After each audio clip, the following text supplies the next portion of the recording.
Pharma stocks में भी अभी अच्छी खरीदारी आई है। टीवीज़ लैब 2% ऊपर आ चुका है, बायोकॉन में करीब 2% की तेज़ी है और इसमें सिप्ला में भी अच्छी तेज़ी इस वक्त नज़र आ रही है। सिप्ला का स्टॉक भी ऊपर है। आदित्य, फार्मा स्टॉक्स में क्या कहीं ट्रेड देख रहे हैं आप? बिल्कुल, डिविस लैब की आपने बात करी।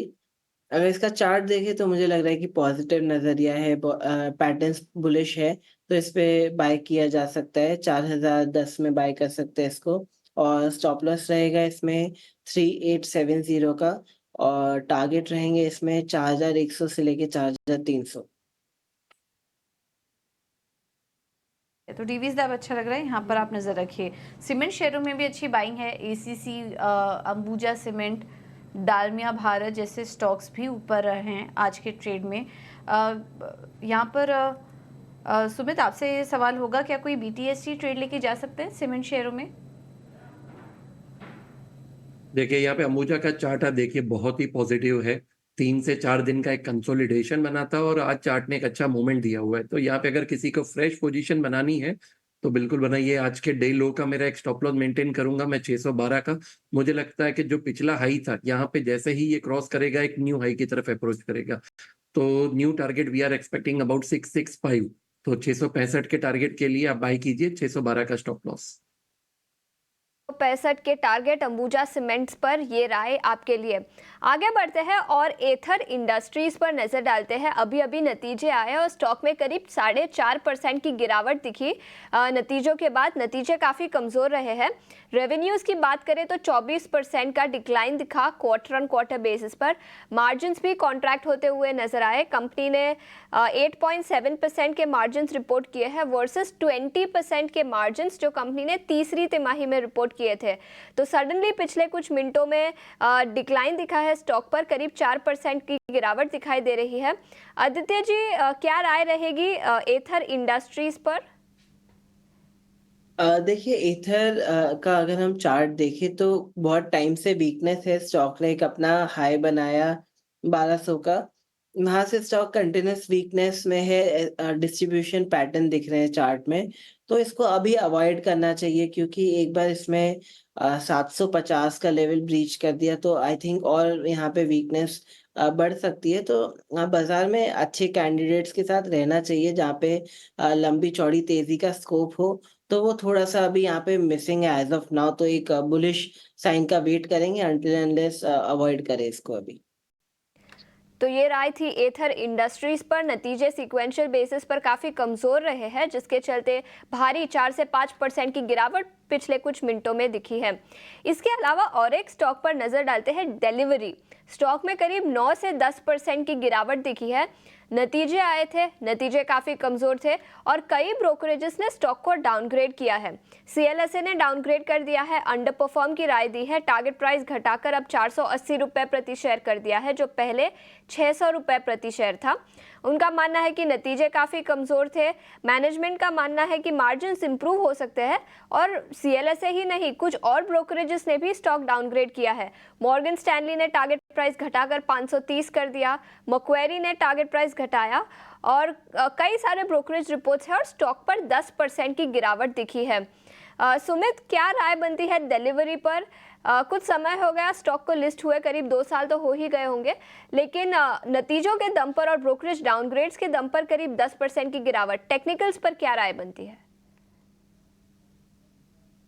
देखिए, यहाँ पे टेक्निकली तो वीक स्टॉक हो ही चुका है। फ्राइडे के सेशन में आप देखिए अपना 50 day moving 100 day moving average के नीचे क्लोजिंग दिया, कंसोलिडेशन का ब्रेकडाउन दिया। 430 के नीचे हमने ऑलरेडी एडवाइस किया हुआ था पहले भी कि यहाँ पे वीकनेस और बढ़ सकती है। तो फ्राइडे के सेशन में बिलो क्लोजिंग आया और आज काफी अच्छा एक ब्रेकडाउन और आया हुआ। तो जिनके पास है, मैं बोलूंगा अगर लॉस भी है तो भी फिलहाल एग्जिट कर दीजिए, कोई अपसाइड मेजर मूवमेंट नहीं लग रही। अब आज का जो क्लोजिंग है वो बहुत ही इंपॉर्टेंट रहेगा। एक बढ़िया सा ट्रेंड लाइन सपोर्ट है। अगर आज का लो ब्रेक हो रहा है तो मुझे लग रहा है यहाँ पे 10% का और भी नीचे फॉल आ सकता है। तो अपने फाइनेंशियल एडवाइस से एक बार कंसल्ट करके अगर एग्जिट का सिग्नल दे रहे हैं तो फिर एग्जिट का बेटर रहेगा। हम आपको बता दें कि इस वक्त दिन के ऊपरी स्तर पर कारोबार कर रहे हैं, ऊपरी स्तर के पास हैं। लेकिन आज इस बाजार को लीड कर रहे हैं मेटल स्टॉक्स। मेटल इंडेक्स में शानदार तेजी है, सेल ऊपर है, हिंडाल्को में अच्छी मजबूती देखने को मिल रही है और इस बीच हिंदुस्तान जिंक में भी एक अच्छी तेजी आई है। सुमित, आप हिंदुस्तान जिंक के स्टॉक को देखिए, एक अच्छी बाइंग नजर आ रही है। क्या वहां पर मौके देख रहे हैं आप ट्रेड के लिए, और या फिर कुछ अन्य मेटल काउंटर्स में अगर आपका कुछ व्यू बन रहा हो तो? बोल तो देखिए, मेटल काउंटर्स काफी अच्छा बुल रन दे चुके हैं, तो यहाँ पे अगर कोई फ्रेश एंट्री ढूंढ रहा है तो फिर मैं अवॉइड करना चाहूंगा, क्योंकि रिस्क रिवॉर्ड जो है वो फेवरेबल नहीं रुकेगा। देखिए, जहां तक आपने हिंदुस्तान जिंक की बात की, आप यहाँ पे देखेंगे तो almost it is in the overbought zone, और स्टॉक ने अपने पिछले 50 सेशंस की ही से बात करें तो 2 महीने में ऑलमोस्ट डबल का रिटर्न आपको दिया हुआ है। तो बिल्कुल जिनके पास है, थोड़ा सा एक प्रॉफिट बुकिंग यहाँ पे करे, और बाकी का जो क्वांटिटी है वो अपना एक 660 के ट्रेलिंग स्टॉप लॉस के साथ आप बने रहें, लेकिन न्यू एंट्री को मैं फिलहाल अवॉइड करूंगा। ठीक है, तो ये है सलाह हिंदुस्तान जिंक पर आपके लिए। फिलहाल किसी भी स्टॉक में फ्रेश एंट्री की तो सलाह नहीं है, अगर आपके पास है तो बने रहिए इन स्टॉक्स में। HPCL में भी काफ़ी अच्छी बाइंग नज़र आ रही है। स्टॉक तकरीबन 2% ऊपर इस वक्त कारोबार कर रहा है HPCL का। माफ़ कीजिएगा, 4.5% ऊपर HPCL का स्टॉक इस वक्त आ चुका है। आदित्य, HPCL में क्या मौजूदा स्तर पे कोई ट्रेड लेना चाहिए? देखिए, ऑयल एंड गैस काफ़ी वॉलेटाइल रहा है इतने दिनों से। हमने यही BPCL में भी देखा।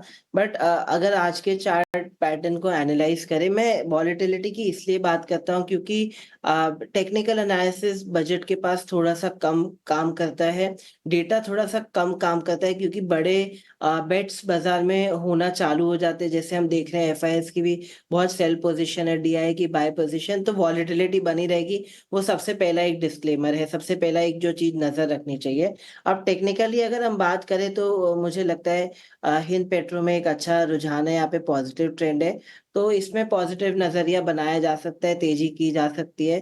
528.10 में स्टॉप लॉस रखना चाहिए 501 का, और टारगेट रहेगा 550 का और 560 का। नज़र आ रही है। इसमें एक बार पॉलीकैप देखिए, 3% ऊपर ये स्टॉक इस वक्त कारोबार कर रहा है। क्या कोई ट्रेड लेना चाहिए आदित्य पॉलीकैप पर? देखिए, पहले तो मैं डिस्क्लेमर से शुरुआत करूँगा कि मैंने एक स्टॉक अपने क्लाइंट्स को रिकमेंड किया है नीचे के लेवल से, तो एक बार आप अपने फाइनेंशियल एडवाइज़र से क्रॉस चेक करें। Coming back to the question, मुझे लगता है कि पॉलीकैब एक लॉन्ग टर्म के लिए बहुत अच्छा आउट परफॉर्मर रह सकता है, अगर किसी का 2-3 साल का व्यू है तो। बट अगर शॉर्ट टर्म की बात करें तो मुझे लगता है स्टॉक काफ़ी ओवर एक्सटेंडेड है, और स्टॉक में रैली देखने को मिली फ्रॉम लेवल्स लाइक 3800 टू अभी के जो लेवल आ गए 6,800, तो 3,000 पॉइंट की रैली आ चुकी है, तो यहाँ पे मुनाफा वसूली थोड़ी और हो सकती है। तो शॉर्ट टर्म के लिए इसको अवॉइड करें, बट अगर लॉन्ग टर्म नज़रिया है 2-3 साल एंड बियॉन्ड, तो इसको डिप्स में बाय किया जा सकता है। अभी नहीं, पर डिप्स में बाय किया जा सकता है। तो डिप्स में बाय कीजिए, अभी फिलहाल एंट्री करने की ज़रूरत नहीं है, क्योंकि काफ़ी अच्छी तेज़ी आई थी। 6843 का स्टॉक ने हाई भी बनाया था, लेकिन उसके बाद थोड़ा नीचे आ गया है, तो और नीचे आ जाए तब इसमें एंट्री लीजिए। एक ब्रेक लेने का वक्त है, लेकिन क्विकली एक स्टॉक पर राय लेंगे। एम्फेसिस, काफ़ी अच्छी बाइंग यहाँ पर नज़र आ रही है। सुमित, क्विकली एम्फेसिस के चार्ट्स देखकर राय देंगे, कोई BTSC ट्रेड लेके जाना चाहिए इसमें?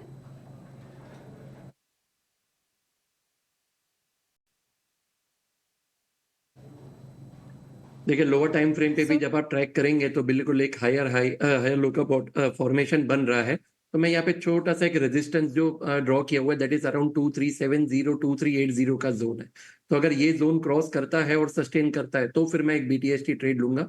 टिल द टाइम एक वेट एंड वॉच का सिनेरियो रहेगा। ठीक है, तो ये है सलाह एम्फेसिस पर आपके लिए। एक छोटे से ब्रेक के लिए रुकेंगे।